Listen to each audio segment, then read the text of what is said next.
Week 4, Day 1, Scripture reading, Esther chapter 1 through 10. Now in the days of Ahasuerus, the Ahasuerus who reigned from India to Ethiopia over 127 provinces, in those days when King Ahasuerus sat on his royal throne in Susa, the citadel, in the 3rd year of his reign, he gave a feast for all his officials and servants. The army of Persia and Media and the nobles and governors of the provinces were before him, while he showed the riches of his royal glory and the splendor and pomp of his greatness for many days, 180 days. And when these days were completed, the king gave for all the people present in Susa the citadel, both great and small, a feast lasting for 7 days in the court of the garden of the king's palace. There were white cotton curtains and violet hangings fastened with cords of fine linen and purple to silver rods and marble pillars, and also couches of gold and silver on a mosaic pavement of porphyry, marble, mother of pearl, and precious stones. Drinks were served in golden vessels, vessels of different kinds, and the royal wine was lavished according to the bounty of the king, and drinking was according to this edict. There is no compulsion. For the king had given orders to all the staff of his palace to do as each man desired. Queen Vashti also gave a feast for the women in the palace that belonged to King Ahasuerus.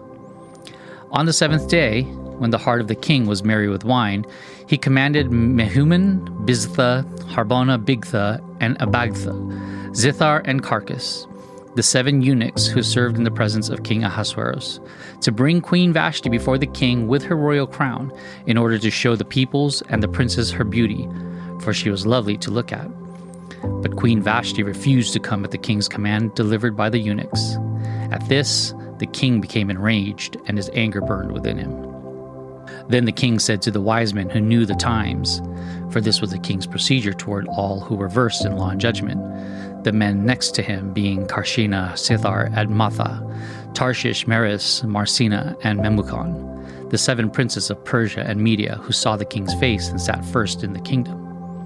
According to the law, what is to be done with Queen Vashti because she has not performed the command of King Ahasuerus, delivered by the eunuchs? Then Memucan said in the presence of the king and the officials, not only against the king has Queen Vashti done wrong, but also against all the officials and all the peoples who are in all the provinces of King Ahasuerus. For the queen's behavior will be made known to all women, causing them to look at their husbands with contempt, since they will say, King Ahasuerus commanded Queen Vashti to be brought before him, and she did not come. This very day, the noble women of Persia and Media who have heard of the queen's behavior will say the name to all the king's officials, and there will be contempt and wrath in plenty. If it please the king, let a royal order go out from him, and let it be written among the laws of the Persians and the Medes, so that it may not be repealed, that Vashti is never again to come before King Ahasuerus. And let the king give her royal position to another, who is better than she. So when the decree made by the king is proclaimed throughout all the kingdom, for it is vast, all women will give honor to their husbands, high and low alike. This advice pleased the king and the princes, and the king did as Memucan proposed. He sent letters to all the royal provinces, to every province in his own script, and to every people in its own language, that every man be master in his own household, and speak according to the language of his people. Chapter 2. After these things, when the anger of King Ahasuerus had abated, he remembered Vashti and what she had done, and what had been decreed against her. Then the king's young men who attended him said, let beautiful young virgins be sought out for the king, and let the king appoint officers in all the provinces of his kingdom to gather all the beautiful young virgins to the harem in Susa, the citadel, under custody of Hegai, the king's eunuch, who is in charge of the women. Let their cosmetics be given them, and let the young woman, who also pleases the king, be queen instead of Vashti. This pleased the king, and he did so. Now there was a Jew in Susa, the citadel, whose name was Mordecai, the son of Jair, son of Shimei, the son of Kish, a Benjamite, who had been carried away from Jerusalem among the captives, carried away with Jeconiah, king of Judah, whom Nebuchadnezzar, king of Babylon, had carried away. He was bringing up Hadassah, that is, Esther, the daughter of his uncle, for she had neither father nor mother. The young woman had a beautiful figure and was lovely to look at, And when her father and her mother died, Mordecai took her as his own daughter. So when the king's order and his edict were proclaimed, and when many young women were gathered in Susa the citadel in custody of Hegai, Esther also was taken into the king's palace and put in custody of Hegai, who had charge of the women. And the young woman pleased him and won his favor, and he quickly provided her with her cosmetics and her portion of food, and with 7 chosen young women from the king's palace, and advanced her and her young women to the best place in the harem. Esther had not made known her people or kindred, for Mordecai had commanded her not to make it known. And every day Mordecai walked in front of the court of the harem to learn how Esther was and what was happening to her. Now, when the turn came for each young woman to go in to King Ahasuerus, after being 12 months under the regulations for the women, since this was a regular period of their beautifying, 6 months with oil of myrrh and 6 months with spices and ointments for women, when the young woman went into the king in this way, she was given whatever she desired to take with her from the harem to the king's palace. In the evening, she would go in, and in the morning she would return to the second harem in custody of Shaashgaz, the king's eunuch, who was in charge of the concubines. She would not go into the king again unless the king delighted in her and was summoned by name. When the turn came for Esther, the daughter of Abihail, the uncle of Mordecai, who had taken her as his own daughter, to go into the king, she asked for nothing except what Hegai, the king's eunuch, who had charge of the women, advised. Now Esther was winning favor in the eyes of all who saw her.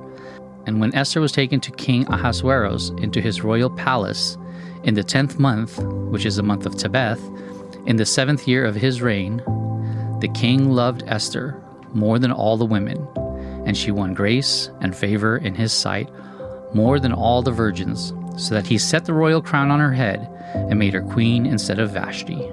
Then the king gave a great feast for all his officials and servants. It was Esther's feast. He also granted a remission of taxes to the provinces and gave gifts with royal generosity. Now when the virgins were gathered together the second time, Mordecai was sitting at the king's gate. Esther had not made known her kindred or her people, as Mordecai had commanded her, for Esther obeyed Mordecai, just as when she was brought up by him. In those days, as Mordecai was sitting at the king's gate, Bigthan and Teresh, 2 of the king's eunuchs, who guarded the threshold, became angry and sought to lay hands on King Ahasuerus. And this came to the knowledge of Mordecai, and he told it to Queen Esther. And Esther told the king in the name of Mordecai. When the affair was investigated and found to be so, the men were both hanged on the gallows. And it was recorded in the book of the Chronicles in the presence of the king. Esther 3. After these things, King Ahasuerus promoted Haman the Agagite, the son of Hammedatha, and advanced him and set his throne above all the officials who were with him.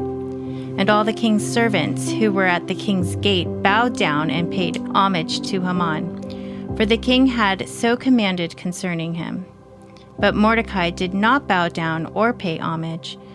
Then the king's servants who were at the king's gate said to Mordecai, "Why do you transgress the king's command?" And when they spoke to him day after day, and he would not listen to them, they told Haman in order to see whether Mordecai's words would stand. For he had not told them that he was a Jew. And when Haman saw that Mordecai did not bow down or pay homage to him, Haman was filled with fury. But he disdained to lay hands on Mordecai alone. So, as they had made known to him the people of Mordecai, Haman sought to destroy all the Jews, the people of Mordecai, throughout the whole kingdom of Ahasuerus. In the first month, which is the month of Nisan, in the 12th year of King Ahasuerus, they cast that is, they cast lots before Haman day after day. And they cast it month after month till the 12th month, which is the month of Adar. Then Haman said to King Ahasuerus, "There's a certain people scattered abroad and dispersed among the peoples in all the provinces of your kingdom. Their laws are different from those of every other people, and they do not keep the king's laws, so that it is not to the king's profit to tolerate them. If it pleases the king, let it be decreed that they be destroyed, and I will pay 10,000 talents of silver into the hands of those who have charge of the king's business, that they may put it into the king's treasuries." So the king took his signet ring from his hand and gave it to Haman the Agagite, the son of Hammedatha, the enemy of the Jews. And the king said to Haman, "The money is given to you, the people also, to do with them as it seems good to you." Then the king's scribes were summoned on the 13th day of the first month, and an edict according to all that Haman commanded was written to the king's satraps and to the governors over all the provinces, and to the officials of all the peoples, to every province in its own script, and every people in its own language. It was written in the name of King Ahasuerus and sealed with the king's signet ring. Letters were sent by couriers to all the king's provinces with instruction to destroy, to kill, and to annihilate all Jews, young and old, women and children, in one day, the 13th day of the 12th month, which is the month of Adar, and to plunder their goods. A copy of the document was to be issued as a decree in every province by proclamation to all the peoples to be ready for that day. The couriers went out hurriedly by order of the king, and the decree was issued in Susa, the citadel. And the king and Haman sat down to drink, but the city of Susa was thrown into confusion. Chapter 4. When Mordecai learned all that had been done, Mordecai tore his clothes and put on sackcloth and ashes and went out into the midst of the city. And he cried out with a loud and bitter cry. He went up to the entrance of the king's gate, for no one was allowed to enter the king's gate clothed in sackcloth. And in every province, wherever the king's command and his decree reached, there was great mourning among the Jews, with fasting and weeping and lamenting, and many of them lay in sackcloth and ashes. When Esther's young women and her eunuchs came and told her the queen was deeply distressed, she sent garments to clothe Mordecai so that he might take off his sackcloth, but he would not accept them. Then Esther called for Hathach, one of the king's eunuchs, who had been appointed to attend to her, and ordered him to go to Mordecai to learn what this was and why it was. Hathach went out to Mordecai in the open square of the city in front of the king's gate, and Mordecai told him all that had happened to him, and the exact sum of money that Haman had promised to pay into the king's treasuries for the destruction of the Jews. Mordecai also gave him a copy of the written decree issued in Susa for their destruction, that he might show it to Esther and explain to her and command her to go to the king to beg his favor and plead with him on behalf of her people. And Hathach went and told Esther what Mordecai had said. Then Esther spoke to Hathach and commanded him to go to Mordecai and say, "All the king's servants and the people of the king's provinces know that if any man or woman goes to the king inside the inner court without being called, there is but one law, to be put to death, except the one to whom the king holds out the golden scepter so that he may live. But as for me, I have not been called to come to the king these 30 days. And they told Mordecai what Esther had said. Then Mordecai told them to reply to Esther, "Do not think to yourself that in the king's palace you will escape any more than all the other Jews. For if you keep silent at this time, relief and deliverance will rise for the Jews from another place. But you and your father's house will perish. And who knows whether you have not come into the kingdom for such a time as this?" Then Esther told them to reply to Mordecai, "Go gather all the Jews to be found in Susa and hold a fast on my behalf, and do not eat or drink for 3 days, night or day. I and my young women will also fast as you do. Then I will go to the king, though it is against the law, and if I perish, I perish." Mordecai then went away and did everything as Esther had ordered him. Chapter 5. Esther prepares a banquet. On the 3rd day, Esther put on her royal robes and stood in the inner court of the king's palace, in front of the king's quarters. while the king was sitting on the royal throne inside the room opposite the entrance to the palace. And when the king saw Queen Esther standing in the court, she won favor in his sight, and he held out to Esther the golden scepter that was in his hand. Then Esther approached and touched the tip of the scepter. And the king said to her, "What is it, Queen Esther? What is your request? It shall be given you, even to the half of my kingdom." And Esther said, "If it please the king, let the king and Haman come today to a feast that I have prepared for the king."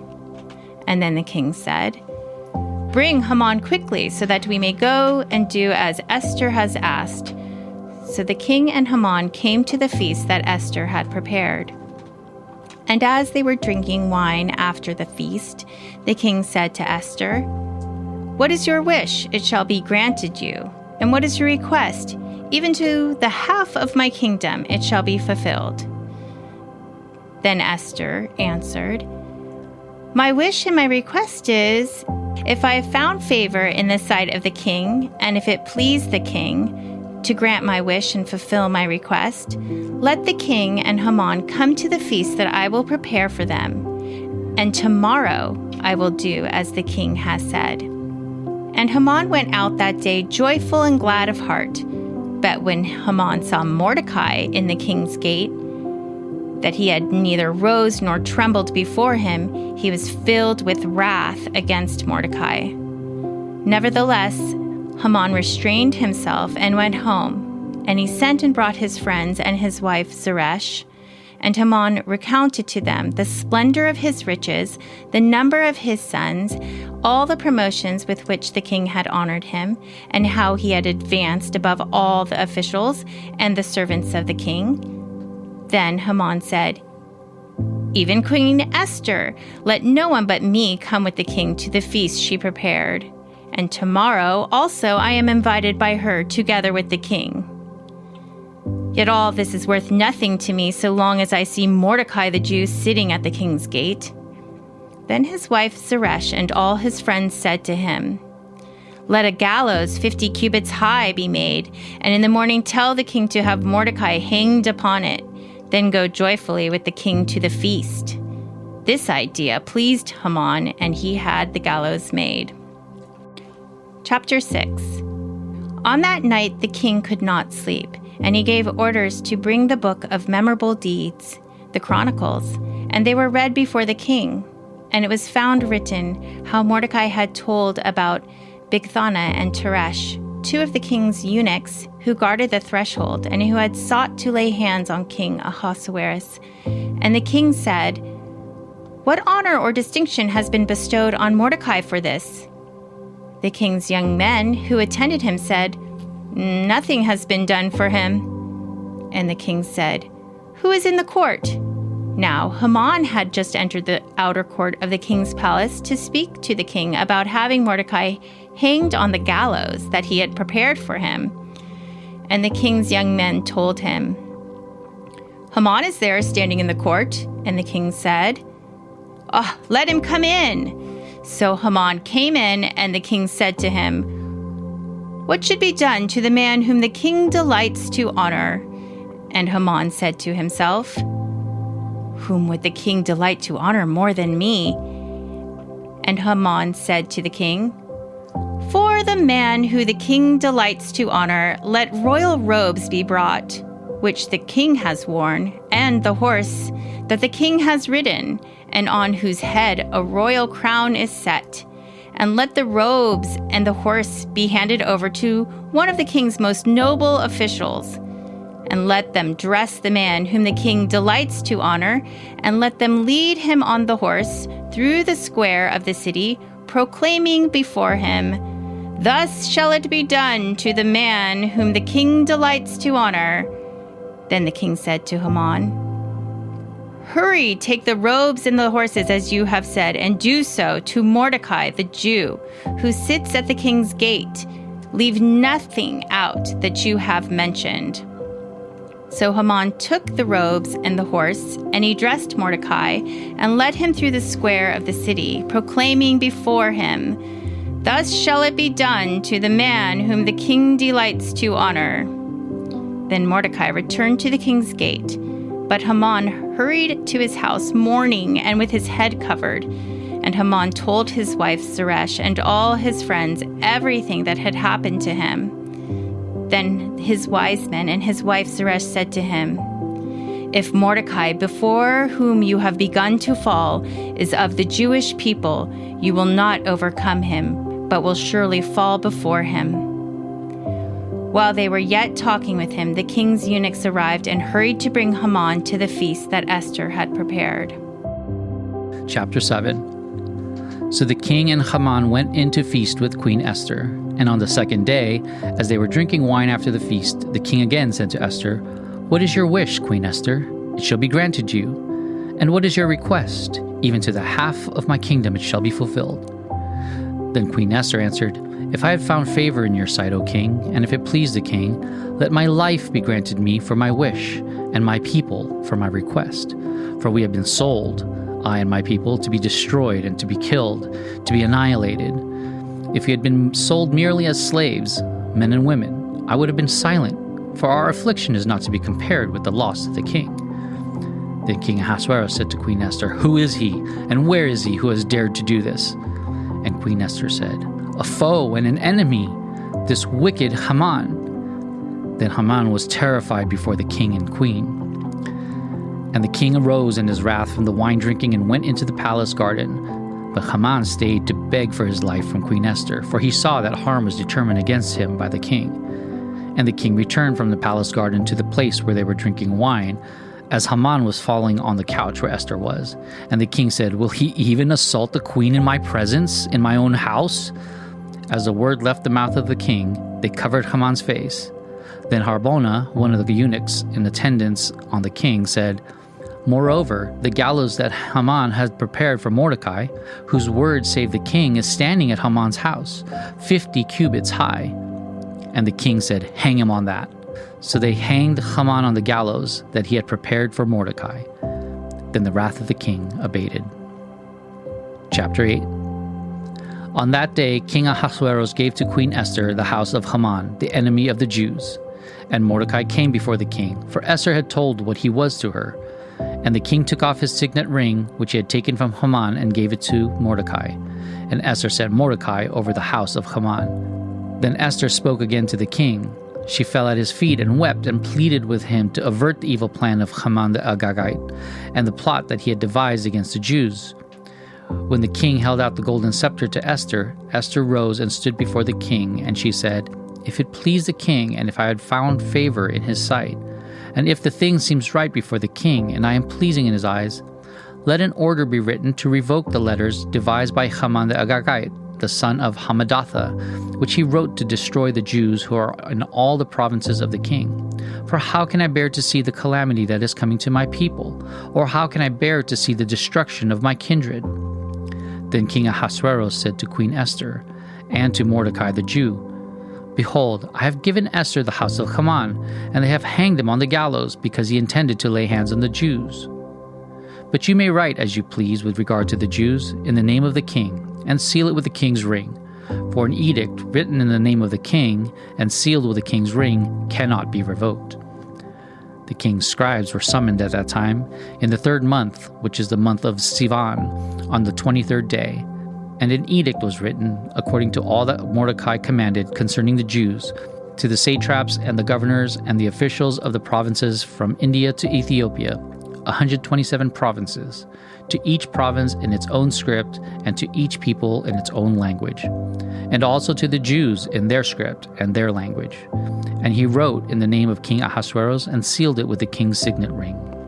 Then he sent the letters by mounted couriers riding on swift horses that were used in the king's service, bred from the royal stud, saying that the king allowed the Jews who were in every city to gather and defend their lives, to destroy, to kill, and to annihilate any armed force of any people or province that might attack them, children and women included, and to plunder their goods on one day throughout all the provinces of King Ahasuerus, on the 13th day of the 12th month, which is the month of Adar.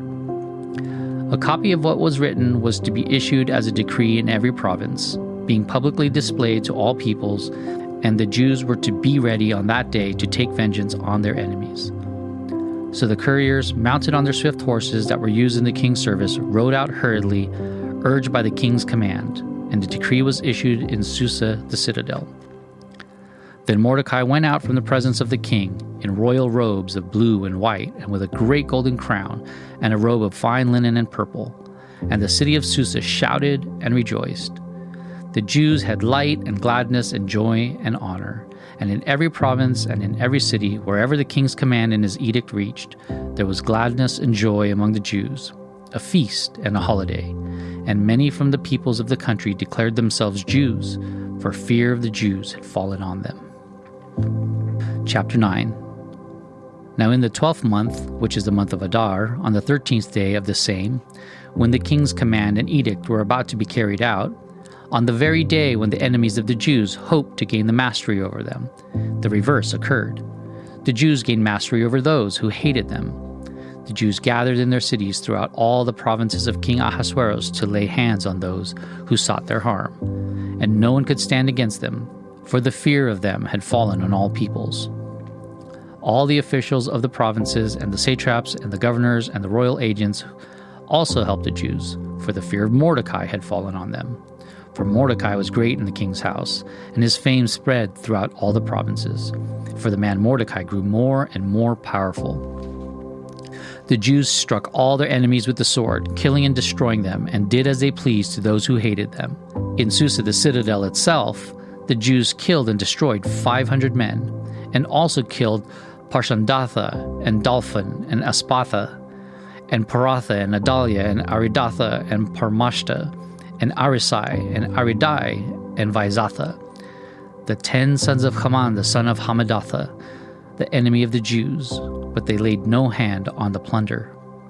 That very day, the number of those killed in Susa the citadel was reported to the king. And the king said to Queen Esther, "In Susa the citadel, the Jews have killed and destroyed 500 men, and also the 10 sons of Haman. What then have they done in the rest of the king's provinces? Now, what is your wish? It shall be granted you. And what further is your request? It shall be fulfilled." And Esther said, "If it please the king, let the Jews who are in Susa be allowed tomorrow also to do according to this day's edict, and let the 10 sons of Haman be hanged on the gallows." So the king commanded this to be done. A decree was issued in Susa, and the 10 sons of Haman were hanged. The Jews who were in Susa gathered also on the 14th day of the month of Adar, and they killed 300 men in Susa, but they laid no hands on the plunder. Now the rest of the Jews who were in the king's provinces also gathered to defend their lives, and got relief from their enemies, and killed 75,000 of those who hated them, but they laid no hands on the plunder. This was on the 13th day of the month of Adar, and on the 14th day they rested, and made that day a day of feasting and gladness. But the Jews who were in Susa gathered on the 13th day and on the 14th, and rested on the 15th day, making that day of feasting and gladness. Therefore the Jews of the villages who live in the rural towns hold the 14th day of the month of Adar as a day for gladness and feasting, as a holiday, and as a day on which they send gifts of food to one another. And Mordecai recorded these things and sent letters to all the Jews who were in all the provinces of King Ahasuerus, both near and far, obliging them to keep the 14th day of the month of Adar and also the 15th day of the same, year by year, as the days on which the Jews got relief from their enemies, and as the month that had been turned for them from sorrow into gladness, and from mourning into a holiday, that they should make them days of feasting and gladness, days for sending gifts of food to one another and gifts to the poor.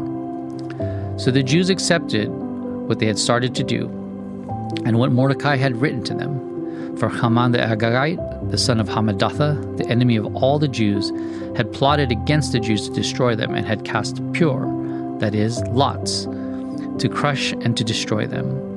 But when it came before the king, he gave orders in writing that his evil plan that he had devised against the Jews should return on his own head, and that he and his sons should be hanged on the gallows. Therefore, they called these days Purim, after the term pur. Therefore, because of all that was written in this letter, and of what they had faced in this matter, and of what had happened to them, the Jews firmly obligated themselves and their offspring and all who joined them, that without fail they would keep these 2 days according to what was written and at the time appointed every year, that these days should be remembered and kept throughout every generation, in every clan, province, and city, and that these days of Purim should never fall into disuse among the Jews, nor should the commemoration of these days cease among their descendants. Then Queen Esther, the daughter of Abihail, and Mordecai the Jew, gave full written authority, confirming this second letter about Purim.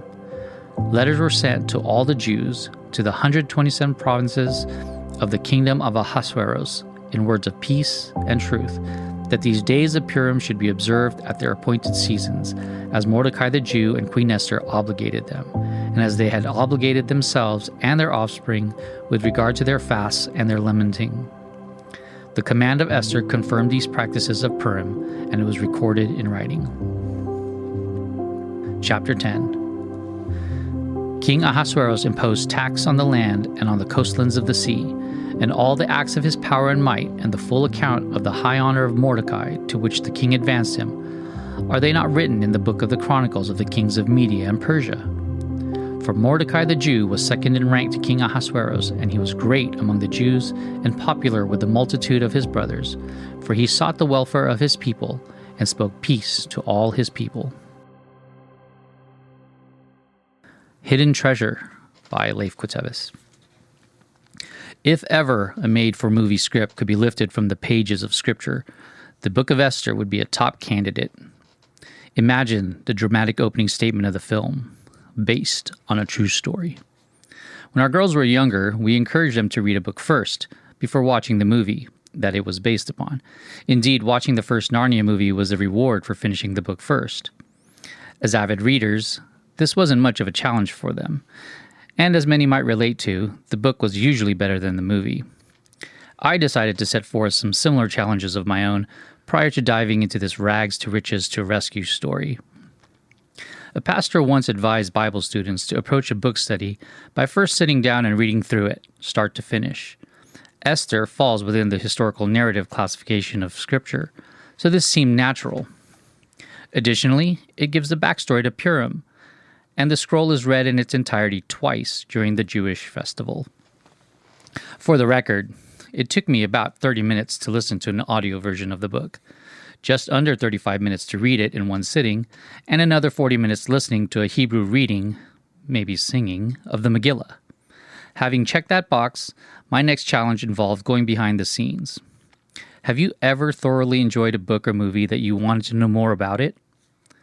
My family proudly geeks out over our treasured box set extended edition of the Lord of the Rings trilogy. Highly recommend. Dig into Esther. Most study Bibles today have a book intro section and margin notes. Read them. Explore sources outside the Bible, like Herodotus or Josephus. This sort of historical and contextual information can bring deeper insight, understanding, and appreciation to a story. For example, many people recognize the trivia value of Esther being the only book of the Bible that doesn't mention God's name. However, some would have good reason to challenge that notion in pointing to certain translations of Song of Solomon, chapter 8, verse 6, or who perhaps embrace the apocryphal version of Esther. Speaking of apocryphal, I found that the scroll of Esther has had its own challenges being accepted as canonical scripture. Reasons cited range from its secular tone to questions surrounding historical accuracy. In fact, Martin Luther himself would have much rather relegated it to the deuterocanonical or apocryphal roster. But the ancient scroll has withstood honest analysis and criticism to hold its rightful place in the accepted canon for most of its existence. Now, if the terms apocryphal, canonical, or deuterocanonical seem unfamiliar, well, fear not. They are just trailhead markers on the journey of learning this week. What else is ripe for discovery? The Esther Scroll is a great place to search for hidden treasure.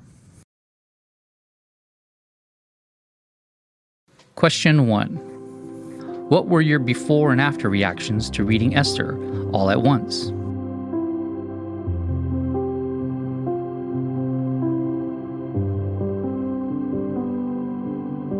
Question 2. How familiar are you with the history of how we got the Bible?